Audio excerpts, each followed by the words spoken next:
I challenge you to compete in this simulated investing tournament to win some serious money. I hope you'll join us.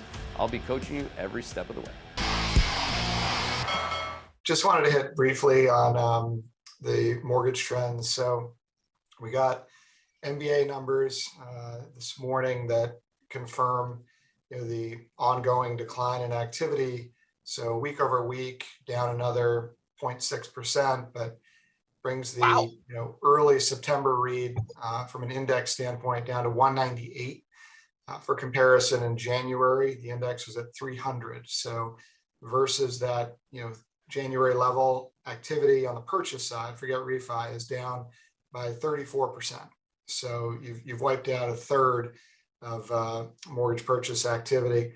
And then on a related note, I was looking at the MBA MCAI, which is the Mortgage Bankers Association Mortgage Credit Availability Index. It's basically a index or quantification of credit standards and underwriting standards, and how easy or difficult is it to get a mortgage. And the latest numbers took a pretty good tumble. So the MCI was down 9% in the latest numbers here to an index level of 108.8. To put that in context, that's notwithstanding the April 2020 decline due to COVID. That's the sharpest month over month decline in a very long time. And interestingly, it takes us back basically to where we were from an underwriting standpoint in May of 2013. What's interesting about that drawdown in mortgage demand is that it's in line with the drawdown on a percentage basis as the price of copper and oil. You were on a call with me yesterday where the client was asking for more leading indicators that this was playing out. I mean, what else do you want?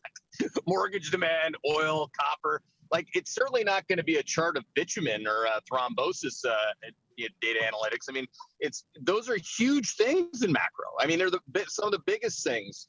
In fact, they're in my top things when I look at the weighting of the singular signal that I put, the 27 factors. So I just things are getting worse at a much faster rate here in the last 3 weeks, actually, on all those things. And I had a dinner last night with somebody who's in kind of like along the lines of the CACC short. We're talking like super subprime credit and all that. He's like, I don't know what the hell happened, but in the last 2 weeks of the summer and coming into this week, like everything just went off a cliff. I was like, okay. Yeah, that looks like the price of oil, looks like copper, looks like what Steiner just said on mortgage demand. I mean, it's all the same thing.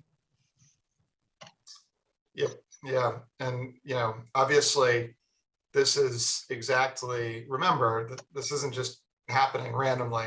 This is also what the Fed wants, right? The Fed wants to destroy the housing market and slow, broad-based consumption, as Christian likes to say, controlled demolition of the economy. But the problem is, at a certain point, obviously it'll go from being controlled to uncontrolled. So, hey there, Hedgeye Nation, or if you're not part of Hedgeye Nation, thanks for watching Hedgeye on YouTube. If you haven't already, make sure to click on the button below there. Subscribe to our YouTube page. You can also follow the link in the description to our website to get even more great investing content.